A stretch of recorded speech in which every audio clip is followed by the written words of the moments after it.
Cuando en un componente Blazor que ya está representado se modifica uno de sus parámetros, si el parámetro es de tipo primitivo, Blazor es capaz de compararlo con la anterior y detectar si hay cambios. En caso de que no haya cambios, el componente no se volverá a renderizar. Pero ¿qué ocurre si el parámetro no es de tipo primitivo, sino de tipo complejo? En ese caso, Blazor no es capaz de hacer una comparación, por lo cual por defecto siempre va a renderizar el componente. Sin embargo, nosotros desde nuestro componente podemos recibir un método para decirle de forma manual a Blazor si debe o no renderizar el componente en función de si nuestro parámetro ha cambiado o no, incluso siendo un parámetro complejo, ya que seremos nosotros los que hagamos la comparación. Para ver esto con más detalle no hay nada mejor que verlo con un ejemplo. Estamos en el proyecto Stories Library. Yo he creado un componente para mostrar los detalles de una historia. Lo tenemos aquí, Component y Stories Details.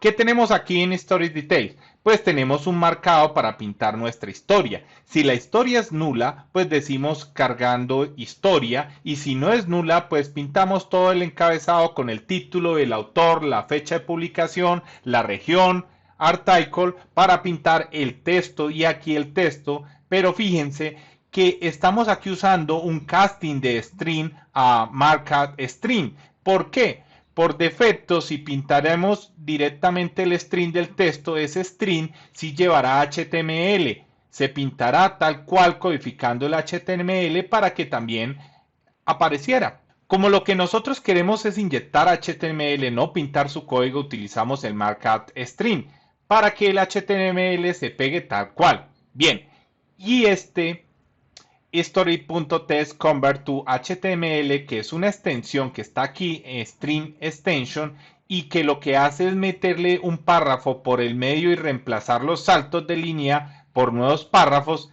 Ya está. Acabé de el article, se acabaron nuestro código.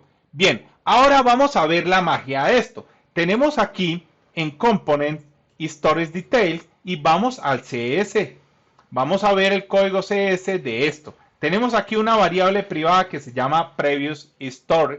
Esta variable por defecto será nula porque está marcada con enable aquí. Bien, tenemos un parámetro que es el parámetro historias y vamos a recibir esta para pintar su detalle, y aquí está la magia. Aquí tenemos una sobreescritura que es show render. Este show render se va a ejecutar cada vez que el componente se modifique, una vez representado. ¿Qué hacemos aquí? Decimos si previous story es nulo, o bien si el valor es distinto al valor de la historia cargada. Lo estamos haciendo por identificador, que es el parámetro que he metido nuevo en la historia. Pues en ese caso previous story se asigna al valor actual, y además decimos que sí que renderice, porque lo que hace este método es cuando se llame va a decir si esto devuelve true, voy a volver a renderizar el método, si no lo voy a renderizar. Pero ¿qué ocurre? Ya he dicho que esto solo se ejecuta una vez en que el componente esté representado, y hay que calcular si va a volver a renderizar, y por lo cual hemos sobrescrito también el método onAfterRender para asignar el valor de previous story al valor de la historia recién cargada solo cuando el componente se represente por primera vez. ¿Cómo detectamos eso? Pues con if first render, y además story es distinto de null, pues entonces preview stories es igual a story. Con eso ya lo tendríamos. Vamos a ver cómo funciona. Para conseguir que el ejemplo funcione he tenido que modificar también la tabla de historias y he creado un evento personalizado. Aquí vamos a ver el CS y aquí está el parámetro public event callback de tipo stories on stories select. Con este callback vamos a conseguir que desde el componente padre se ejecute una función cuando se seleccione una historia. ¿Y cómo lanzamos el evento? Pues desde aquí, desde nuestro código, en el primer TD, metemos el enlace cuyo href es almohadilla. Esto hay que ponerlo por tema de semántica de accesibilidad. Si no lo ponemos, los lectores no lo detectarán como un enlace. Así que ponemos este href igual a almohadilla, y ahora aquí ponemos onClick. Cuando le pulse sobre este enlace, llegamos a una lambda que, ¿qué es lo que hace? Pues ejecuta la función select_story, pasándole la historia de la iteración del bucle for each como parámetro. Y además de esto tenemos un click prevent default a true. ¿Por qué? Porque el comportamiento por defecto del enlace es ir a la ruta. En este caso iría a la barra almohadilla. pero no es lo que queremos. Nosotros queremos sobreescribir ese comportamiento para que esto simplemente ejecute nuestro evento y ya. Por eso ponemos prevent default a true. Bien, ¿qué hace la función selectStory? Pues aquí tenemos selectStory, simplemente lo que hace es llamar a la función onStorySelect, que es nuestro event callback. Si nuestro event callback está asociado a alguna función desde el comportamiento padre, se va a invocar dicha función pasándole la historia como parámetro. ¿Y dónde invocamos esa función? Pues la invocamos desde la página de novedades de Today, Page, Novelty, aquí en Today, cuando definimos nuestra tabla, aquí tenemos después del caption y del parámetro historia, hacemos onStorySelect. Es igual a la función que vamos a ejecutar que se llama loadStoryDetail.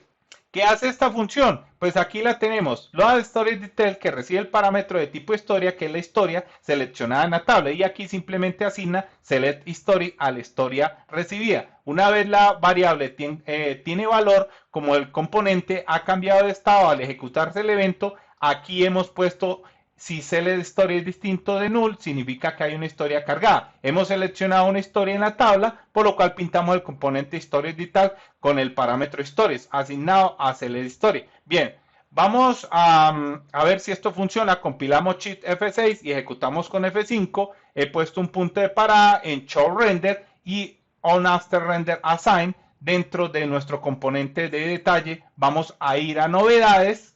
Aquí tenemos nuestra tabla de historias. Si yo pulso, por ejemplo, en la vacuna, fíjense, ha parado on after render, pero no en show render. ¿Por qué? Porque esta es la primera vez que el componente representa, por lo cual está claro que esto se tiene que renderizar sí o sí. ¿Qué hacemos? Aquí, pues decimos, si es la primera vez y tenemos una historia cargada en el parámetro, pues asignamos previous story ID al ID de la historia. Listo, ya tenemos aquí nuestro detalle la vacuna de Ignacio Aguado, publicada el 28, etcétera, etcétera. Bien, ahora vamos a elegir otra historia, el master.